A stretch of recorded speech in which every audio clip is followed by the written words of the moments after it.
nitumie nafasi hii kuungana na Watanzania kutoa pole za dhati kwa Katibu Mkuu wa Baraza la Maaskofu Katoliki Tanzania TEC, ndugu yetu Padri Dr. Charles Kitima, familia yake, Baraza la Maaskofu Katoliki Tanzania na watu wengine ambao wanakumbwa na matukio ya kihalifu.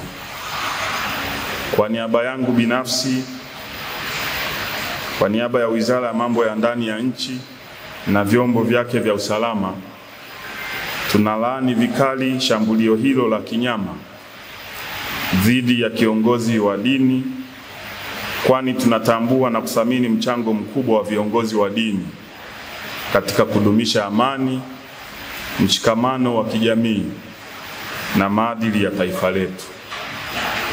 Tunamwombea Padri Dr. Charles Kitima uponaji wa haraka na urejeaji salama katika majukumu yake muhimu kwa taifa letu.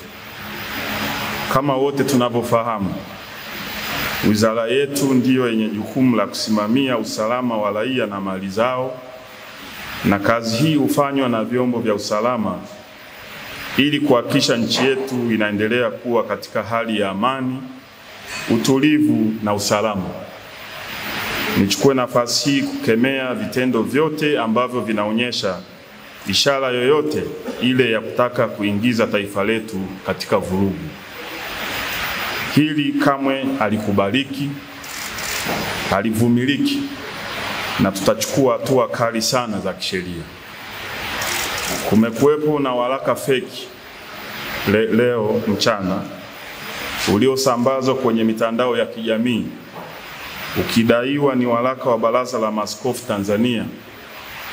Baraza la Maaskofu Tanzania kupitia taarifa yake kwa umma imekanusha kuwa waraka huo haukutolewa na TEC na kuwataka wananchi, waumini na watu wote wenye mapenzi mema kupuuza kabisa waraka huo.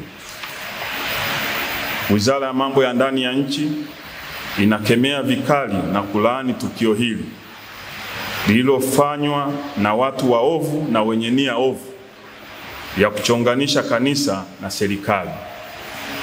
Wizara kupitia vyombo vyake vya usalama itafanya uchunguzi wa haraka ili kuwabaini wahalifu walioandaa taarifa hii, kwa kuwa huu ni uchochezi na uhalifu kama ulivyo uhalifu mwingine, na pia ni kutumia mitandao ya kijamii vibaya. Ninakemea vikali vitendo vyote vya kuharibu taswira njema ya nchi yetu kwa kufanya vitendo vya kudhuru watu na kuchapisha taarifa zinazochonganisha madhehebu ya dini hapa nchini. Naliagiza Jeshi la Polisi kumtafuta kwa haraka yule mtu aliyetweet kwenye mitandao ya kijamii kwamba siku za Kitima zinahesabika.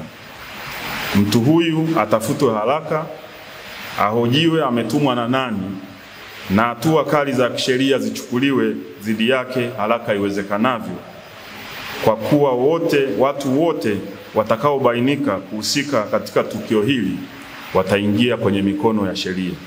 Si vyema vyombo vyetu vya usalama vikaendelea kufumbia macho uvunjifu wa sheria kwa makusudi na watu ambao wako kwenye jamii yetu kwa lengo la kuleta uchonganishi, lakini kuondoa amani, utulivu na usalama wa nchi yetu. Kwa kuwa Jeshi la Polisi liko hapa, ni wakati mwafaka sasa kuongeza kasi ya kusimamia sheria zinazohusu mitandao ya kijamii ili kuhakikisha watu wote wanatii sheria bila shuruti, na hivyo kuendelea kuwa na jamii yenye ustaarabu na kuheshimu utu wa kila Mtanzania na hata mgeni. Wizara itamchukulia hatua kali za kisheria mtu yeyote atakayebainika kuandaa au kusambaza taarifa hiyo kwenye mitandao ya kijamii na vyombo vya habari. Vile wizara inatoa onyo kwa wale wote wenye nia ovu kuacha kutumia vibaya mitandao ya kijamii, kwani sheria iko wazi na endapo utabainika, sheria itachukua mkondo wake. Ninawaagiza watendaji wote wa vyombo vya usalama na wizara kuhakikisha wanatekeleza wajibu wetu wa kusimamia usalama wa raia na mali zao kwa kuzingatia weledi, sheria za nchi na kuhakikisha nchi inaendelea kuwa salama. Nitoe wito kwa watu wote kuheshimiana, kuwa na staha na kuhakikisha kwa pamoja tunalinda tunu ya amani ya nchi yetu. Niwahakikishie Watanzania wote kuwa nchi yetu ipo salama na niwasihi wananchi kuendelea kutii sheria za nchi bila shuruti ili nchi yetu iendelee kuwa ya amani, utulivu na usalama. Naliagiza Jeshi la Polisi kuhakikisha uchunguzi wa kina unafanyika na kuchukua hatua zinazostahili dhidi ya wahalifu wanaotaka kuvuruga amani ya nchi yetu.